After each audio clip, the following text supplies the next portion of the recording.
I'm Amanda, and a tiny house dweller, an enthusiast, and a professional organizer. So I'm putting all of my skills in downsizing and tiny house living and organizing all into this space. It's a true test of my professional skills, living more sustainably, lighter footprint, more minimalist, fewer things, only the things you really love. And as you can see, I've crammed every last thing in the house that I have loved for years, and I'm happy with it. 130 square feet, including the loft. So it's only 86 square feet ground floor, 6 feet wide inside and 14 feet long. Pretty snug.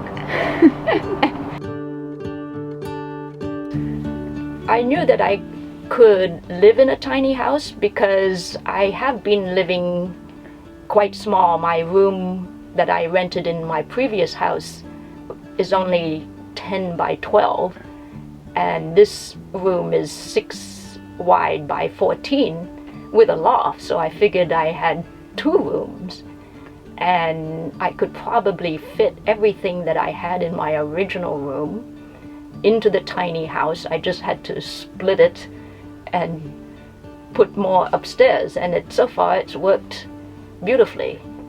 And in the years that I spent in that house, I learned to reduce my footprint or my needs for space. Built a cutting board station so that I could have it go right into the compost bin, and it actually gives me a lot more space to use the counter, and there's a pull out here.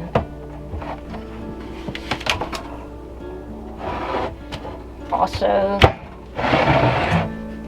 and the countertop and the pull-outs here are all part of this old desk from the 40s that I scavenged. Yes.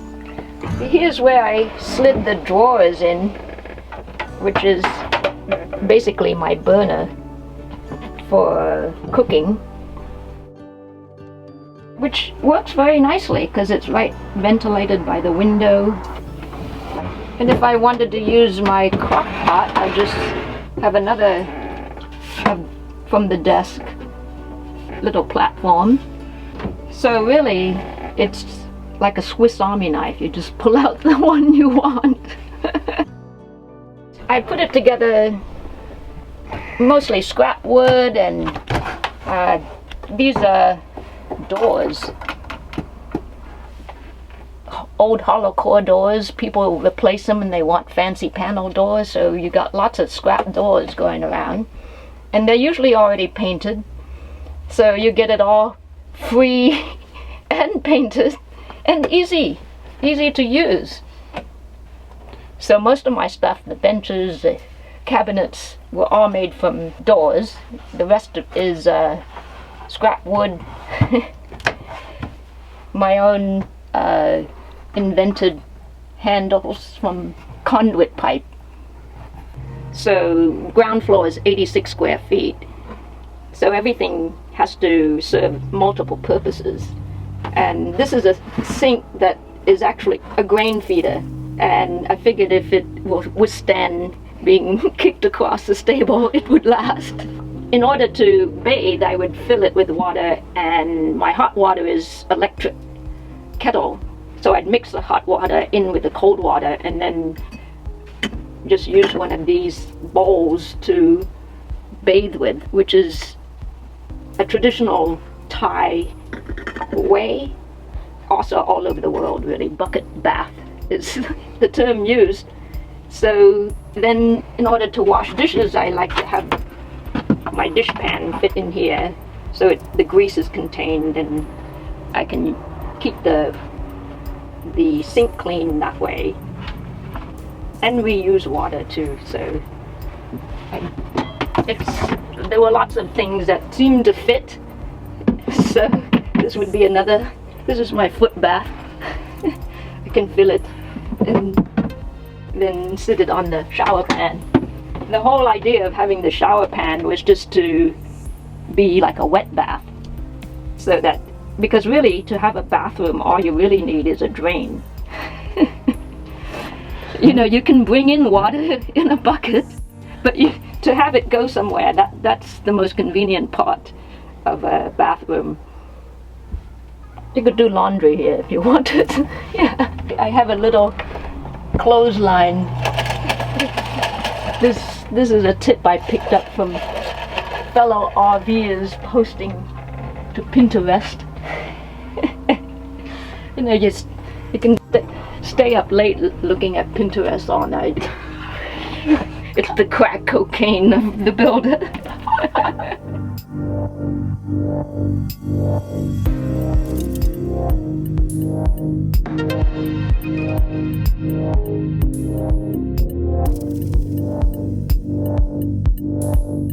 This I hand painted many years ago, so it's been with me a long time. But it's still like the same style, little red accents and the blue-green. So it kind of tied in with everything else.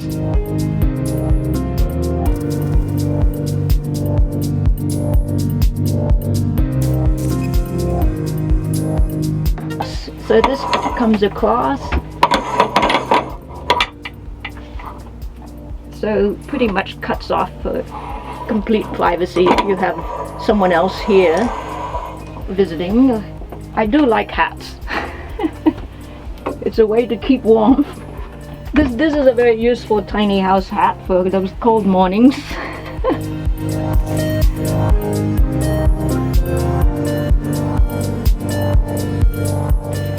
I'm going to put handles on this so I can get at it better. But it comes out quite smoothly to have the cooler underneath the bench. I just have to remember to take everything I need out before I have to sit down again.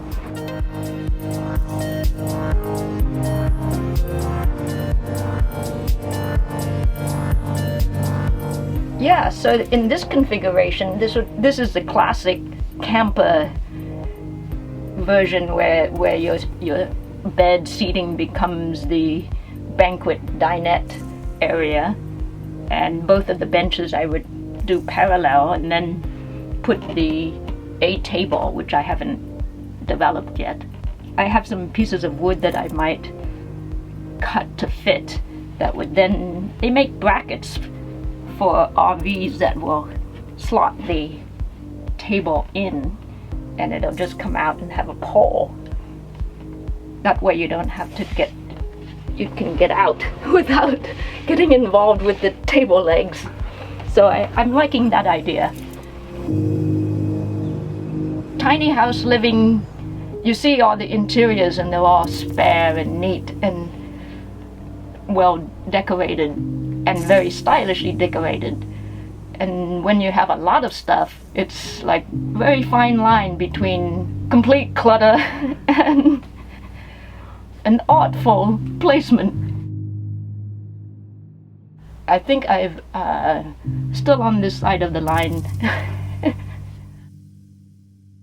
I have the classic book by Lester Walker, Tiny House. This is one of the earliest books on tiny houses before they were on wheels, and I was quite fascinated by that. And I've also been very interested in straw bale and natural buildings. This was another fellow who started early on. His first book, I think, Shelter, was in the 70s, and so he inspired quite a number of people to build their own. And he's done many more books now on tiny house on wheels and tiny house without wheels and tiny houses as boats. But my main focus is how people can house themselves. So there's books on indigenous housing, how people can help each other build. And of course they're all small just by definition, because, you know, to build your own, it's much more manageable if you build small. And I went to Thailand to go on a tour where they built quite large houses from adobe brick. And I've done cob building, which is a British tradition that I've always been curious about. I mean, people built their own houses until recently, so it's just something that one should learn. Just as a part of skills you need to exist. When I first read about Shafer building the tiny house and then renting out his bigger house, I just thought it was brilliant. And the idea that it looked like a house, but it was so small and movable, and thus also a great solution for the increasingly high cost of living here in the Bay Area. There was really nothing else I could actually afford. The tiny house route was just perfect. I had a lot of people that I could reach out to, and I wrote an ad for Craigslist explaining all the skills I had in handyman work, organizing, gardening, taking care of animals. All these skills I offered as part of the package of having me be on someone's land. And I did get quite a number of responses, but it turned out that someone who I already knew in my Buddhist meditation sangha stepped forward and said she would like to host me. And so she needed help with the gardening. She had always wanted to have mother-in-law cottage in her backyard, but she didn't have the resources to build one. Asking a tiny house dweller to just move the whole house in here pretty much solved that problem. And so, yes, I pay a little rent, $300 a month, and offer 10 hours a month of gardening, option to do more, and we'll see how that goes. And the neighborhood too had to be receptive, because you can see it from the street. And this is a nice residential area, but it also borders on kind of mixed use industrial, light industrial retail. So there's a lot of traffic and strangers. I think I was more tolerated because to have another pair of eyes watching a street that does not have any windows from any of the houses looking in would help the neighborhood. I think that's really the approach that the tiny house community can bring, because we are already skilled, we already fit ourselves into this experimental alternative living, which already takes a fair amount of expertise and skills that ordinary renters wouldn't have. So I think that's an asset already, and that we are conscientious and tend to be green, eco-minded, and want to create something that other people could then follow. You know, we'd be a model for housing 2.0.